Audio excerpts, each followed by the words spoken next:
make the move. But in those 8 to 10 months, I was educating myself. I was learning about it. I was going to seminars about property all over the UK. And I remember my wife used to say, you know, what are you doing? Just stick to your 9-to-5 job. But I always knew that there was a passion in me to do something bigger and something better. And so we started off the company. Actually, I've changed my company name 3 times. And that's what it's like to start something new. You don't get it right the first time. So I gave it a name and then I changed it again. The first name was Matchless Property Sourcing and then EAA Invest. But now we found a brand that I believe represents who I am and what I want to portray there, because Koya, as you can see, is the last bit of my name. And Adekoya, the meaning of my surname actually from my country, Nigeria, is the king rejects oppression. And the company was established in a time where there was a lot of black oppression. So having a company that highlights that is quite important.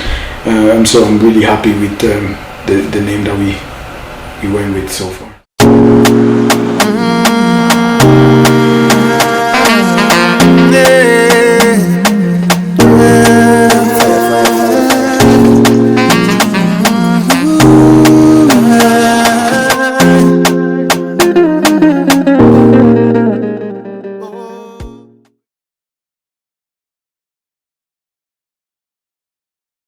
I think it's something that's always been on my mind that you cannot really achieve much when you're working under the umbrella of someone. You can grow in that field, but I felt like I had a passion to do more.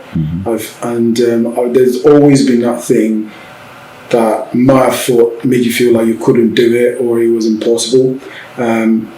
So coming from that, it took me a while to kind of like make that jump. What I felt was like I can't really achieve what I want to achieve working in the scenario that I was, because there was a lot of constraints. I remember even in my office, there was an issue in my office where someone else was picked to have a managerial role above me, and all my work has been excellent compared to the guys that got picked. And I remember speaking to the manager and asking them, why did you pick those people? And they couldn't give me a straight answer.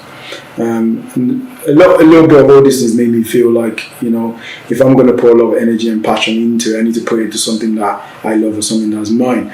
And so what I then started to think about is, whenever you're working for someone, you're always going to be working for the business, which is good. If you're passionate about it and you love it, that's good. But for me, and when I was working in that company, I felt like there was something missing and I wasn't enjoying my job. And so I thought, okay, if I'm going to leave here, I have to do something I'm passionate about.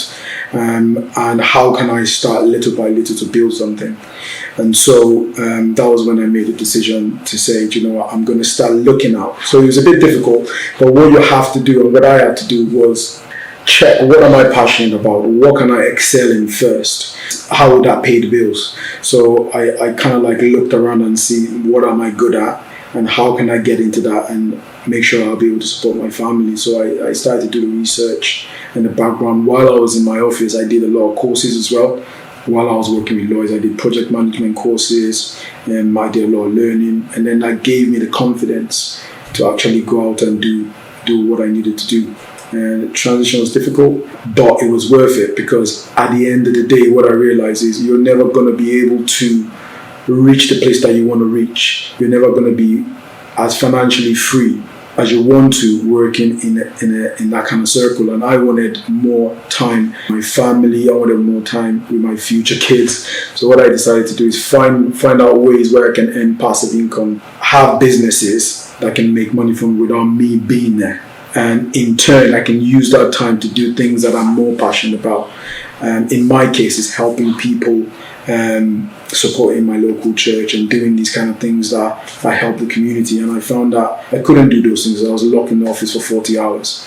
So why don't I leave the office, create a business of my own where I can earn more money? In my case, I chose property to do that, because you can earn money from rent. But there's also so many ways that we could do that. You could, for example, I was speaking to my friend about this. You could own a cash machine. It's not rocket science to own a cash machine. You can own a vending machine selling Coke. If you go into the shops or in the toilets, you see these boxes there, and there are people who put them there, and they do actually earn a lot of money from those things, but they don't physically have to be there. And so as a young man, I'm thinking in my head, well, I need to start learning how to develop these businesses that free up my time, so I can use my time for things that are more important to me. And so there's so many examples of the things that we can do, that people can do. So top 5. What's your top 5? So one of the number one would probably be property, which is what I'm into and what I love. I studied civil engineering in uni and building as well. And my father is actually a civil engineer as well, so he's been running a family. So that's why it's my number one. I'm passionate about it. I love it. I like getting my hands dirty rather than sitting on a chair for 10 hours working for somebody else. So that would be my number one. Number 2 would be a lot of people learn how to sell and buy shares and stuff like that, understanding how that works. For me, I feel that's more risky, only because I don't know anything about it. Whatever it is that you want to do, which is a passive income investment, you need to first learn about it. You need to understand it in and out before you go into it. You have to find out who does it the best and learn from them, and then obviously that will help you going forward. Owning like vending machines, or like like some of these toy carts or sweet carts. You see them all around the place, and they're owned by people, and you make good money from them. When you go into the shopping mall, you see like these things where kids put like £1 in, and then they'll have like a horse ride for 2 seconds. And so it's as simple as working into a corner store, speaking to the owner, and just saying like, I would like to put my thing here, and negotiating the price. Another one I would say is e-commerce. Although I'm into property, I'm into a lot of other things as well. So I have my own eBay store, I have my Amazon store, and I also have a store on Etsy. So I remember when the pandemic hit, and this is an important thing for everyone to realize, there's always an opportunity to make money and be your own boss in crisis. So what I did was find a link, which is my brother. My brother is a fashion designer, so he makes clothes. So I got my brother to make face masks, and he shipped them down here from Lagos, Nigeria. And I was able to put that online, and I've sold up to 1,000 face masks since the pandemic. It wasn't only just for the money, because at the time there was a shortage at the time, and I knew someone who could make them. So it just clicked. And I remember when I made them, I bought about 1,000 over, shipped them over, and we were thinking, how are we going to ship this face mask? And if you have the hustle spirit and you're determined you can get anything done. I remember driving to all the corner shops and asking the guys in the shop, can I put 10 face masks in your shop? You don't have to pay me now, you can pay me when you sell them.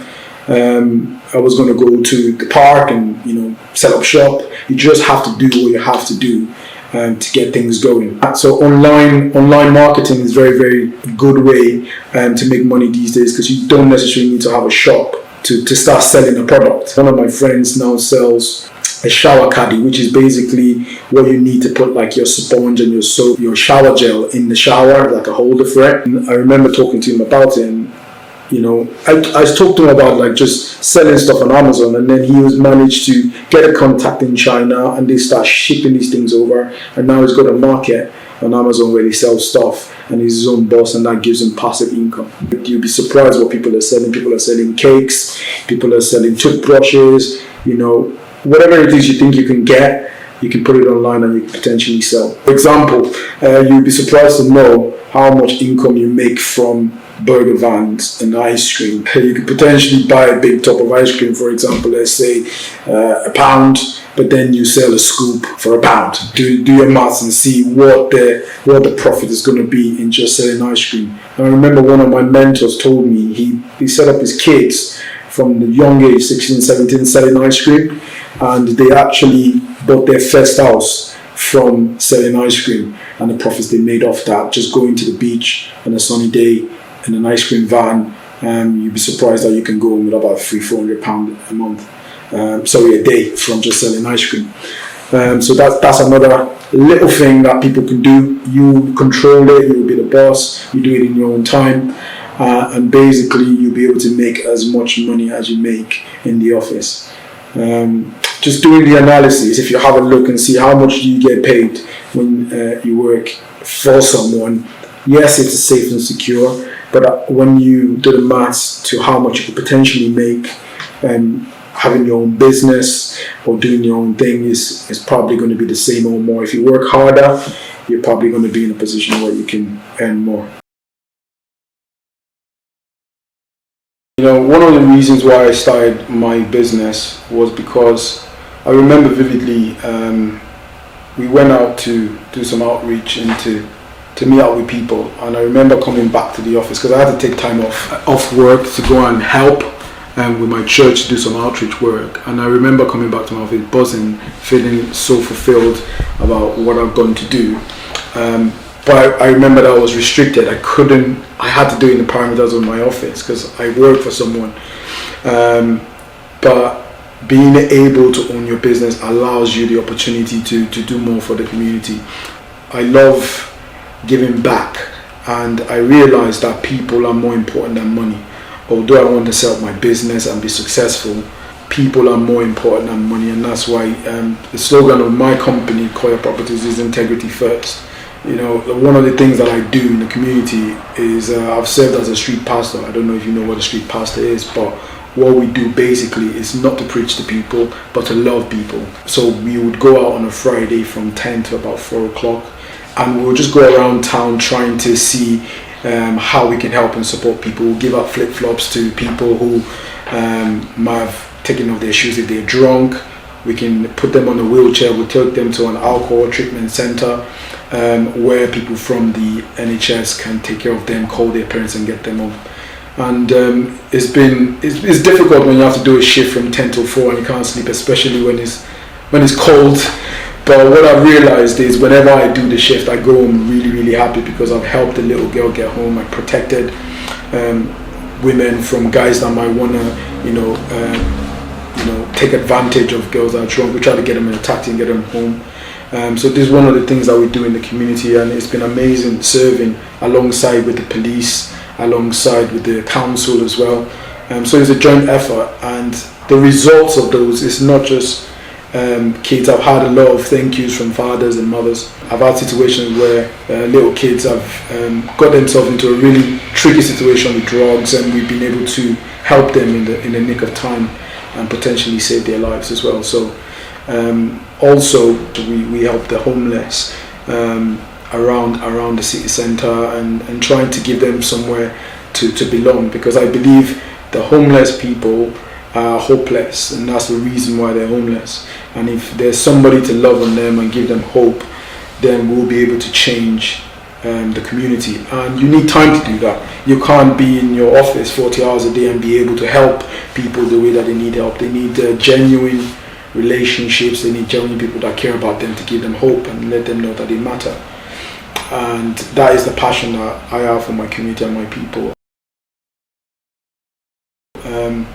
One of the other projects I'm working on, which is an exclusive, we're looking to start something called Cardiff or Wales Awards, where we award people that are doing good works like the street pastors, but also just doctors and builders and people that are doing immaculate things in the community. We want to find a way to award them, raise money for charity and stuff like that, and just be a participant member of the community and doing something to support the people around us. It's called a good news movement, so we're moving good news all around.